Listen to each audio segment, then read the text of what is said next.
Assalamualaikum warahmatullahi wabarakatuh. Alhamdulillah wassalatu wassalamu ala rasulillah wa ala alihi wa sahbihi wa mawala. Apa kabar sobat kisah dimanapun berada? Semoga kalian selalu dalam keadaan baik, sehat dan bahagia. Amin ya rabbal alamin. Sebelum masuk pada kisah yang akan disampaikan, alangkah baiknya jika kalian yang belum subscribe untuk subscribe terlebih dahulu dan aktifkan lonceng notifikasinya agar tidak ketinggalan kisah-kisah yang terbaru. Dan jangan lupa untuk selalu bersyukur. Terima kasih.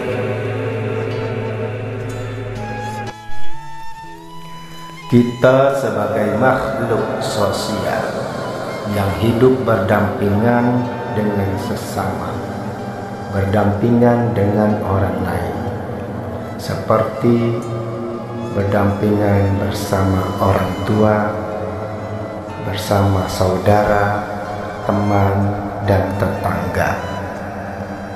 Tentunya di dalam kebersamaan tersebut ada kalanya terjadi gesekan, terjadi benturan yang menyebabkan kita ataupun orang lain terluka, tersakiti, atau teraniaya.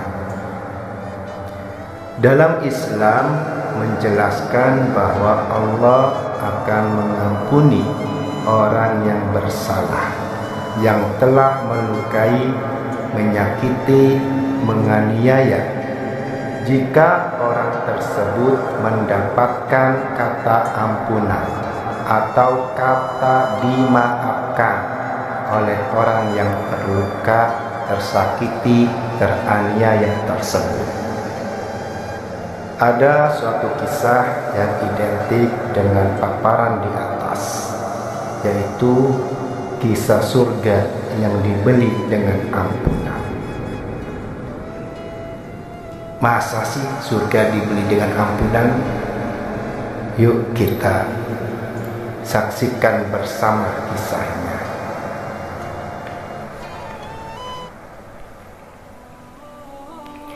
Suatu ketika para sahabat sedang berkumpul di sekitar Rasulullah SAW. Mereka melihat suatu pemandangan yang aneh.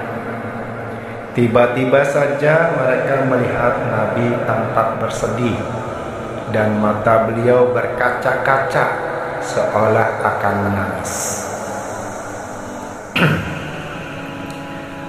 Tetapi tidak beberapa lama kemudian tampak wajah beliau berbinar-binar gembira.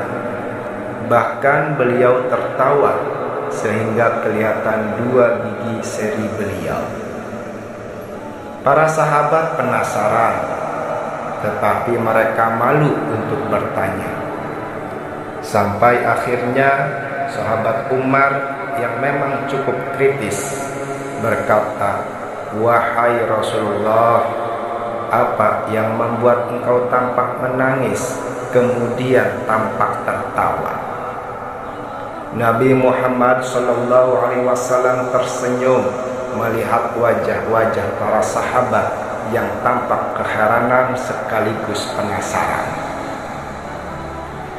Kemudian Nabi bersabda, "Sungguh ditampakkan kepadaku suatu pemandangan di saat ditegakkan pengadilan Allah, yaitu Yaumul Hisab, hari perhitungan." Kemudian Nabi menceritakan bahwa ada dua orang dari umat beliau yang menghadap Allah Subhanahu wa Ta'ala. Salah satunya mengadukan temannya. Ia berkata, "Wahai Allah, wahai Rabb, ambilkanlah untukku kezaliman yang dilakukan saudaraku ini padaku."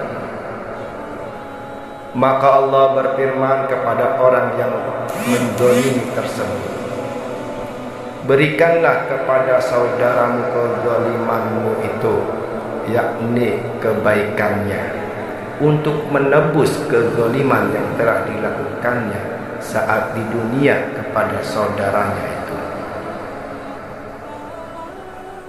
Wahai Rabb, bagaimana aku bisa melakukannya sedangkan aku tidak lagi memiliki kebaikan sedikit pun, kata laki-laki yang zalim itu. Allah berfirman kepada laki-laki yang menuntut tersebut, bagaimana engkau meminta darinya sedangkan ia tidak memiliki lagi kebaikan sedikit pun. Diambilkan dari keburukanku ya Allah, dan pikulkanlah keburukanku kepada dirinya.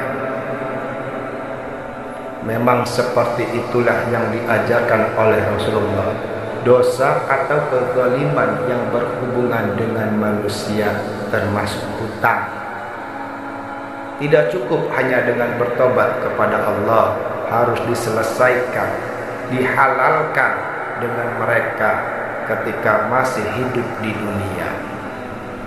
Jika tidak, kejadiannya akan seperti yang diceritakan Nabi tersebut di atas.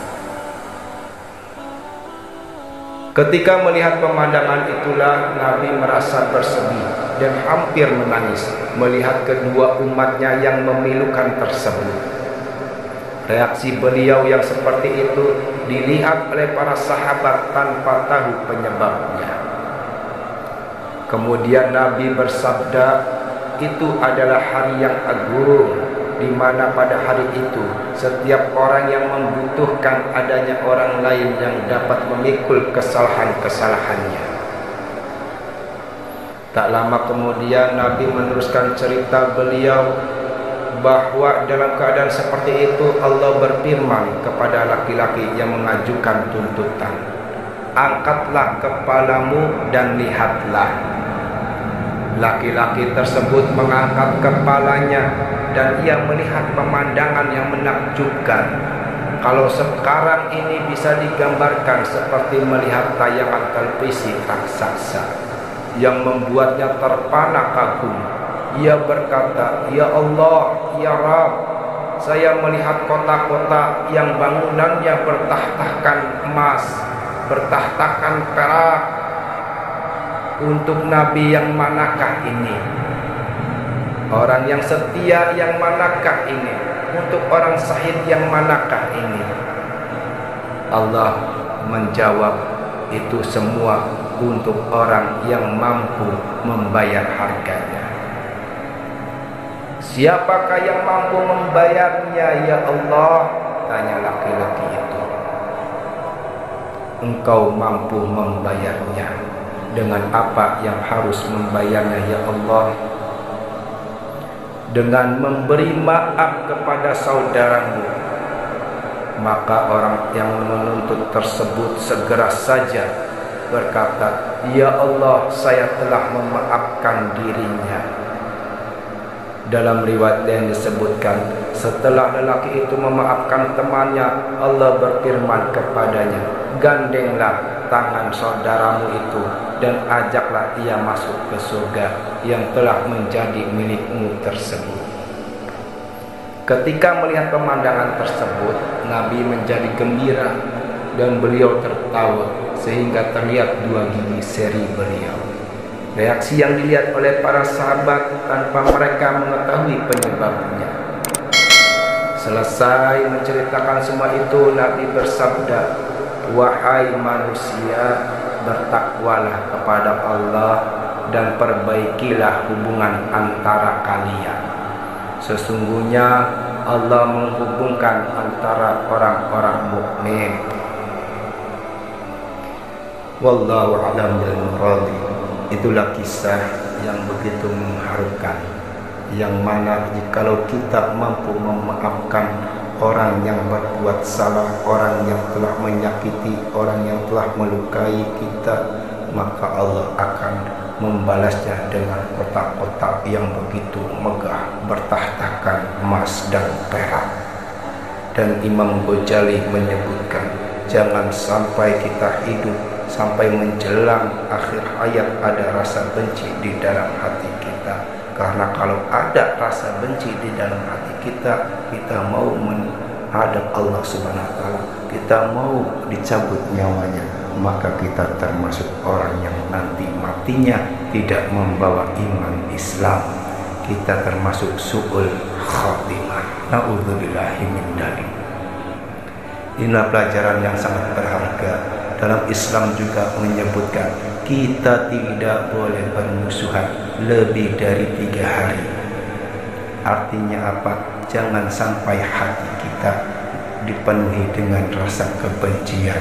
Kalau terus dipelihara rasa benci tersebut akan menjadi rasa dendam, yang mana rasa dendam itu sangat susah, sangat sulit untuk dihilangkan. Maka dari itu Islam mengajarkan setiap selesai sholat kita memohon ampunan untuk diri kita, memohon ampunan untuk keluarga kita, memohon ampunan untuk kedua orang tua kita, memohon ampunan untuk saudara kita sesama muslim, memohon ampunan juga untuk orang-orang mukmin. Astaghfirullahaladzim li wa li walidayya wa li jami'il muslimin wal muslimat wal mu'minin wal mu'minat al ahya'i minhum wal amwat wa atubu ilaihi.